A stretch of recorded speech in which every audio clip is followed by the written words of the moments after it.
Hey everybody, and welcome back to the CoinFlix Vodcast with a very special episode today where we are joined by Logan Miller of Lightproof Media, who happens to actually be the winner of our 25,000 token giveaway.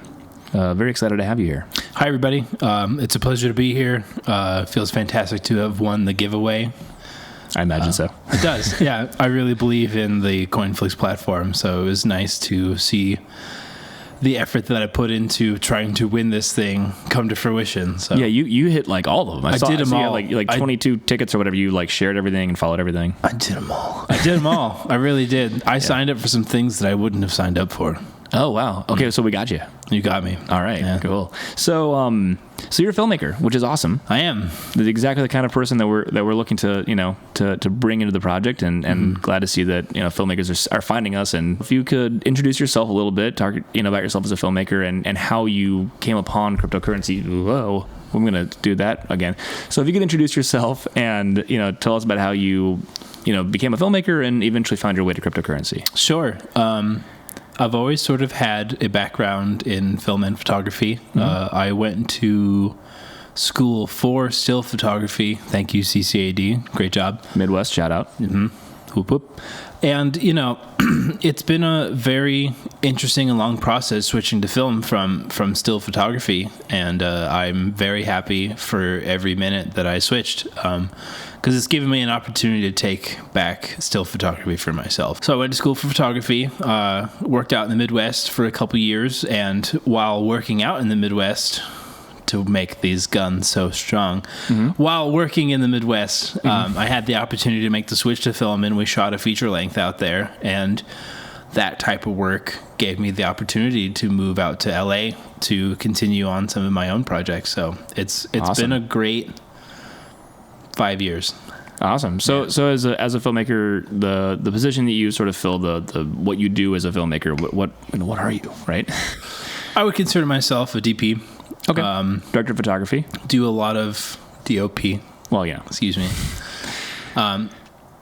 I didn't always see myself as somebody who would be producing things because I always like being behind the camera, but my bubbly spirit has definitely put me in a position to be able to kind of help producing things. So, yeah. Well, being a department head is a very different thing from just providing being a camera operator and assistant, right? Right. I just didn't see myself going that way immediately, but my personality has definitely helped me be in a position where people like listening to what I have to say.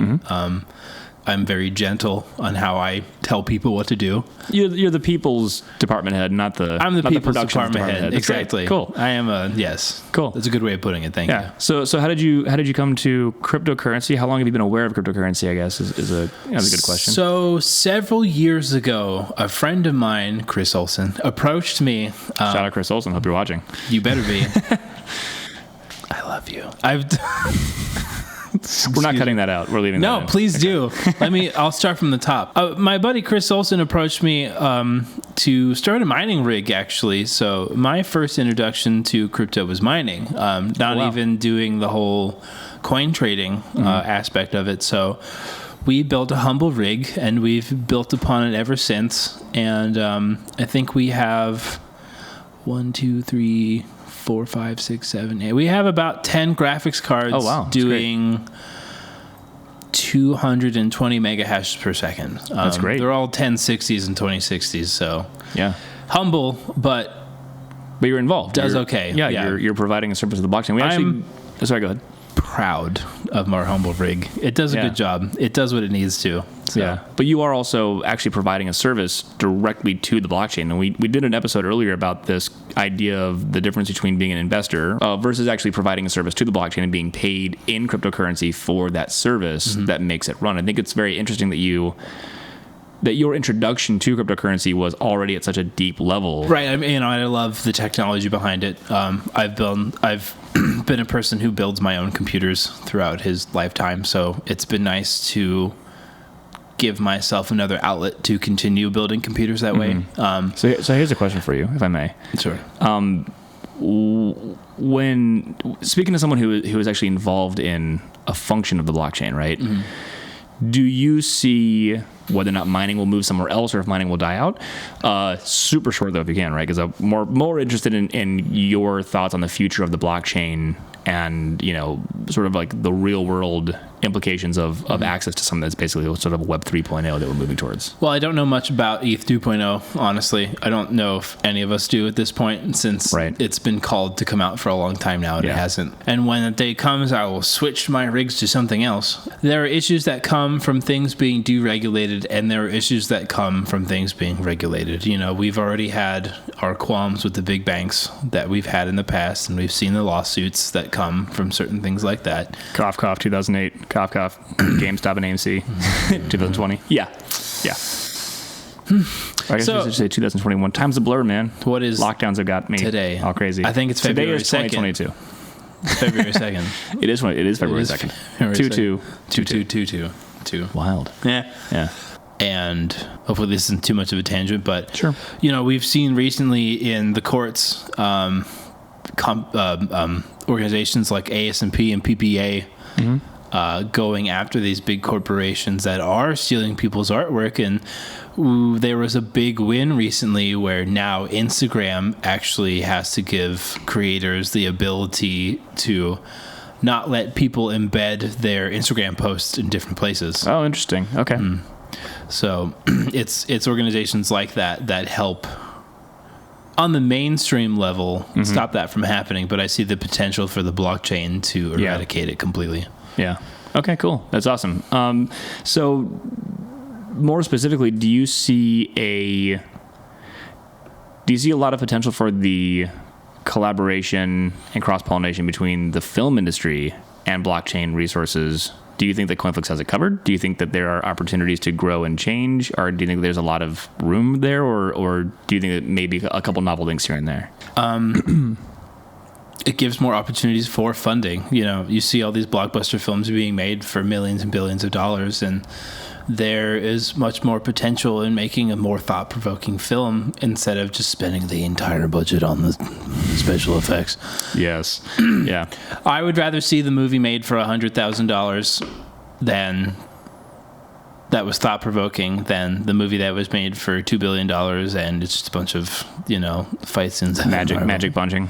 Magic punching, yes. Yeah, as I like to say. Yeah, nice. That's a good coin. So if I were to sum that up again real fast, I believe that the blockchain and other crypto avenues will give potential for much greater funding for projects that wouldn't necessarily have gotten it in the first place because they were looked over.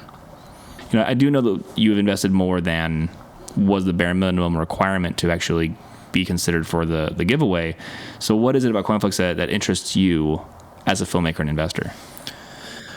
Well, I see the potential in the company. There's not too many other people that have advertised themselves as filmmaker centric, and it's something that hopefully in the future I can be a part of. I am definitely somebody that hasn't had the opportunities that some others have to be able to join camera unions or anything like that. I'm working on specific budgets myself, and I believe that there is an opportunity for a company like CoinFlix to help people like me out. I feel like when they described what they want to do, I feel like one of the people described exactly. So, I would love to be able to get some projects out there and possibly help build the CoinFlix brand myself. I mean, I can confidently say that having seen your work and having shown your work to the rest of the team, we are interested in you as a cinematographer. So we will definitely be reaching out to you anyway to potentially help us with some CoinFlix productions in the future. So I'm glad to hear that, everybody. You. Don't give up hope. Yeah, if you have projects, submit them, please. Yeah, I think that we'll definitely be in touch off the air about this for sure. That about does it for me, and I know we're running out of time here, so is there anything you'd like to give a shout out to, or any upcoming projects you'd like to mention that we should keep an eye out for before we're out of here today? Yeah, absolutely. Thanks for asking. There is actually a project coming out. It's a music video for a artist named Matthew Santos called In My Breath. It's being sponsored by Atwood, and hopefully we can get a link for that, you guys, or something. Yeah, we'll find out the Atwood connection, and we'll get that listed in the comment section so people can easily take the link out. We'll find that for them. Sure, and it's actually coming out tomorrow, so be on the lookout, everybody. We're very proud of the cinematography that came out of it. The song itself is very great, and thank you, Matt, for making a wonderful song. We're really looking forward to it coming out. Cool. Okay. And on that note, thank you again. We will be in touch, and thank you everybody for watching. A big cheers, sir. And that'll do it for us. We'll see you guys next time. Thanks.